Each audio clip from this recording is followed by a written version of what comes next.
Assalamualaikum warahmatullahi wabarakatuh. Perkenalkan, nama saya Sofiatul Aziza, NIM T20187004. Saya dari kelas Matematika 1 semester 5, Fakultas Tarbiyah dan Ilmu Keguruan Institut Agama Islam Negeri Jember. Pada kesempatan kali ini, saya akan membahas materi tentang peluang untuk kelas 11 SMA. Nah, pada materi peluang ini, saya akan membahas 4 poin pembahasan. Yang pertama yaitu tentang peluang suatu kejadian. Poin kedua, saya akan membahas tentang ruang sampel dan titik sampel. Poin yang ketiga, saya akan membahas tentang frekuensi relatif. Dan poin keempat, saya akan membahas tentang frekuensi harapan. Nah, sebelum kita masuk pada pembahasan, jangan lupa untuk subscribe, like, dan komen video saya. Nah, pada materi pertama di sini kita akan membahas tentang peluang suatu kejadian. Apa sih peluang suatu kejadian itu? Apa dari kalian ada yang tahu? Jadi begini ya, saya jelaskan. Peluang suatu kejadian di sini merupakan perbandingan antara banyaknya suatu kejadian yang diamati dengan banyaknya suatu kejadian yang mungkin.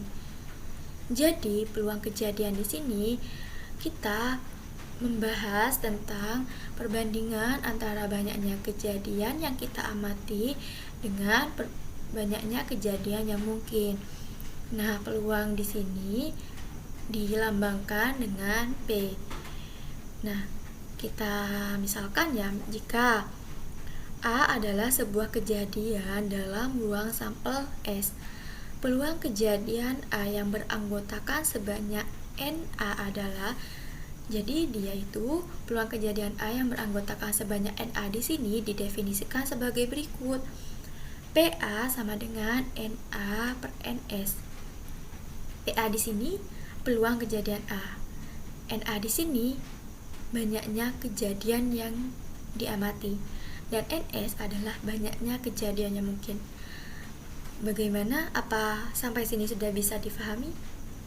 Apa dari penjelasan pertama ini sudah bisa membantu para siswa untuk menjawab pertanyaan tentang peluang? Apakah para siswa sudah bisa menjawab tentang soal-soal peluang? Jika belum, maka kita lanjut pada contoh soal biar lebih jelas. Nah, contoh soal peluang suatu kejadian. Contoh, 2 buah dadu dilempar secara bersamaan. Hitunglah peluang munculnya mata dadu berjumlah 8. Nah, di sini kita kan disuruh mencari peluang kejadian munculnya mata dadu berjumlah 8. Penyelesaiannya A di sini kita misalkan kejadian munculnya mata dadu berjumlah 8. Jadi A di sini kan kita di sini memiliki 2 dadu. Nah, kira-kira dari 2 dadu ini berapa yang menghasilkan jumlah dadu bermata 8? Jadi A-nya di sini anggotanya yaitu A sama dengan buka kurung kurawal 2,6, 3,5, 4,4, 5,3, 6,2, tutup kurung kurawal. Jadi NA-nya di sini ada 5, yaitu 2,6, 3,5, 4,4, 5,3, dan 6,2. Jadi banyaknya kejadian yang diamati di sini dari kejadian munculnya mata dadu berjumlah 8 adalah 5 kejadian. Sedangkan untuk NS-nya di sini, nah, NS di sini kan banyaknya kejadian yang mungkin. Nah, karena dia memakai 2 buah dadu, jadi banyaknya kejadian yang mungkin di sini ada 36. Jika 1 buah dadu, maka banyaknya kejadian yang mungkin adalah 6. Tapi jika kita menggunakan 2 buah dadu, maka jumlah kejadian yang mungkin di sini adalah 36. Nah, jadi PA-nya di sini sama dengan, kita lanjut ya untuk PA. Kita akan mencari peluang kejadian A. Peluang kejadian munculnya mata dadu berjumlah 8. PA sama dengan NA per NS. Nah, NA-nya di sini kan diketahui di atas bahwasannya NA-nya 5, NS-nya 36. Jadi, PA sama dengan 5/36. Jadi dari sini kita sudah tahu kan banyaknya peluangnya. Jadi bisa disimpulkan bahwasannya banyaknya peluang kejadian munculnya mata dadu berjumlah 8 adalah 5/36. Nah, pada materi sebelumnya kita sudah membahas tentang peluang munculnya suatu kejadian. Apakah sudah bisa dipahami? Sudah saya sertakan dengan contoh soalnya. Apakah para siswa sudah bisa menjawab pertanyaan-pertanyaan dari peluang suatu kejadian? Apakah sudah bisa dipahami dari penjelasan saya? Baiklah, jika sudah, kita lanjut pada materi selanjutnya. Pada penjelasan kedua ini, kita akan membahas tentang ruang sampel dan titik sampel. Nah, ruang sampel dan titik sampel ini sering kali dibahas dalam setiap materi peluang. Apakah kalian tahu apa itu ruang sampel dan apa itu titik sampel? Nah, jika belum, maka saya di sini akan menjelaskannya. Jadi, ruang sampel di sini merupakan himpunan kejadian yang mungkin dari suatu percobaan. Jadi ruang sampel di sini merupakan himpunan kejadian yang mungkin dari suatu percobaan. Ruang sampel di sini dilambangkan dengan huruf S. Nah, apa sih titik sampel itu? Kita kan sudah membahas tentang ruang sampel. Apa sih titik sampel? Jadi titik sampel di sini adalah anggota-anggota dari ruang sampel. Jadi ruang sampel dan titik sampel di sini merupakan satu kesatuan. Mereka tidak bisa dipisahkan. Mereka saling berkaitan. Jika ruang sampel adalah banyaknya himpunan kejadian yang mungkin dari suatu percobaan S, maka titik sampelnya di sini adalah anggota-anggota dari ruang sampel itu. Kita masuk pada contoh soal. Contoh, diketahui S sama dengan dalam kurung kurawal G, A. Jadi di sini dia ruang sampelnya yaitu S sama dengan G, A. Nah, kira-kira berapa titik sampelnya? Apa kalian bisa menjawab? Nah, iya. Titik sampelnya dia ada 2. Titik sampelnya A dari S di sini adalah G dan A. Sampai sini apa sudah bisa dipahami tentang ruang sampel dan titik sampel? Jika sudah, maka kita akan lanjut pada pembahasan selanjutnya.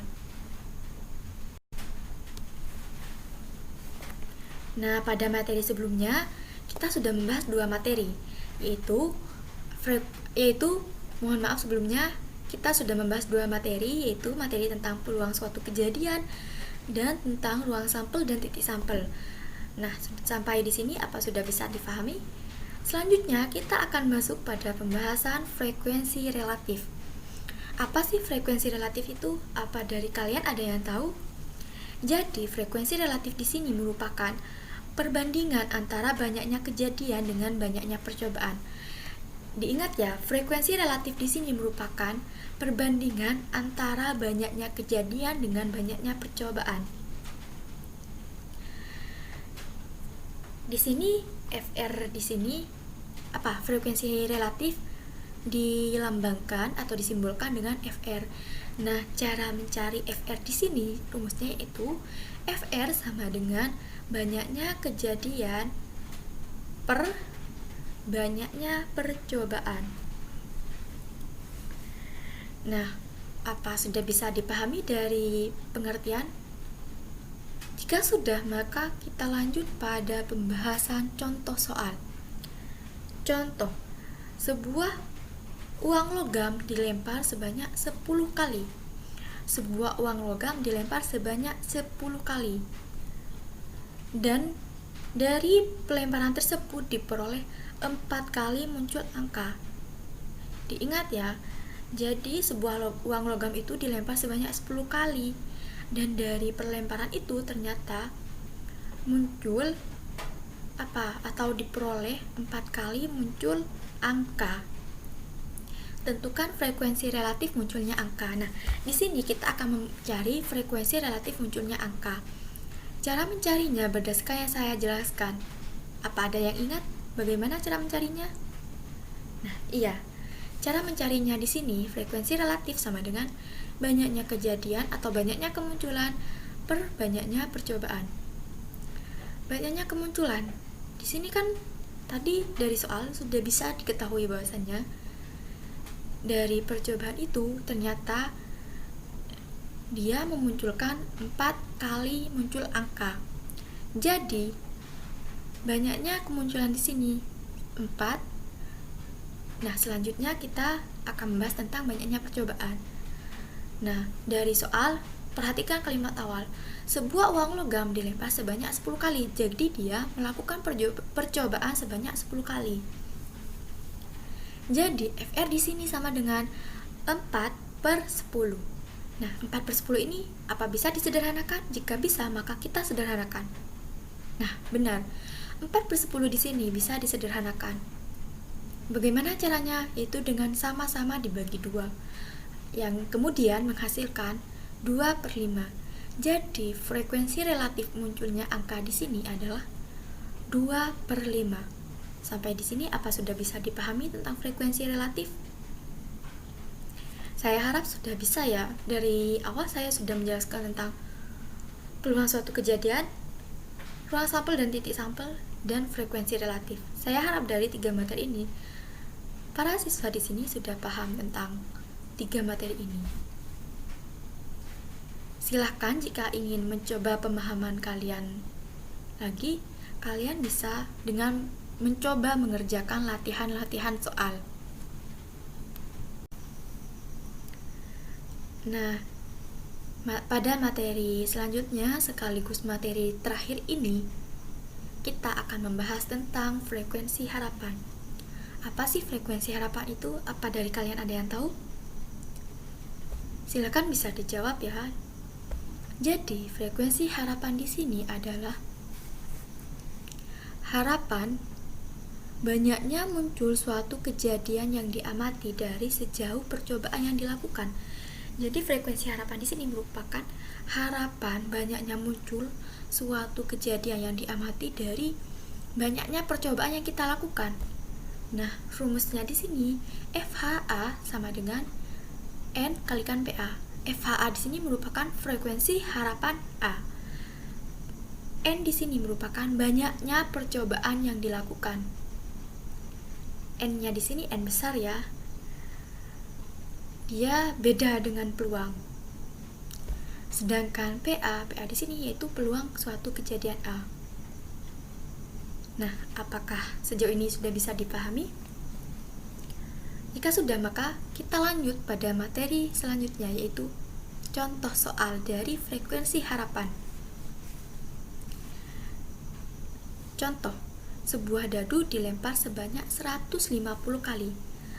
Jadi, sebuah dadu itu dilempar sebanyak 150 kali. Hitunglah frekuensi harapan munculnya mata dadu mohon maaf, saya bacakan lagi ya soalnya. Contoh soal, sebuah dadu dilempar sebanyak 150 kali. Hitunglah frekuensi harapan munculnya mata dadu genap. Penyelesaian. Jadi di sini kita akan mencari tentang frekuensi harapan munculnya mata dadu genap. Penyelesaiannya, kita misalkan A di sini mata dadu genap. Jadi A-nya di sini beranggotakan 2, 4, dan 6. Seperti yang tertera pada PPT ini. Nah, jadi NA-nya di sini, banyaknya kejadian A di sini adalah 3. Jadi di sini kita di awal mencari peluangnya terlebih dahulu karena peluangnya di sini tidak diketahui, belum diketahui. Jadi tugas kita yang pertama adalah mencari peluangnya terlebih dahulu. Jadi PA sama dengan NA per NS. NA-nya di sini sama dengan 3, sedangkan NS-nya karena dia memakai satu buah dadu, maka NS-nya seperti yang saya jelaskan di awal adalah 6. Jadi PA sama dengan NA per NS sama dengan 3/6. Sama dengan 1/2. Nah, selanjutnya baru kita lanjut pada pencarian frekuensi harapan A. Sejauh ini apa sudah difahami? Jika sudah, maka kita lanjutkan. Nah, baiklah. Lanjut. Jadi frekuensi harapan A, FHA sama dengan N kalikan PA. Nah, N-nya di sini yaitu banyaknya percobaan yang dilakukan. Barusan di soal disebutkan bahwasanya sebuah dadu dilempar sebanyak 150 kali. Jadi dia melakukan percobaan sebanyak 150 kali. Jadi N-nya sama dengan 150. Sedangkan PA-nya dari yang kita cari barusan ternyata PA-nya dihasilkan 1/2. Sehingga FHA atau frekuensi harapan A sama dengan PA sama dengan N kalikan PA. Sama dengan N-nya di sini sama dengan 150 dikalikan 1/2 sehingga menghasilkan 75.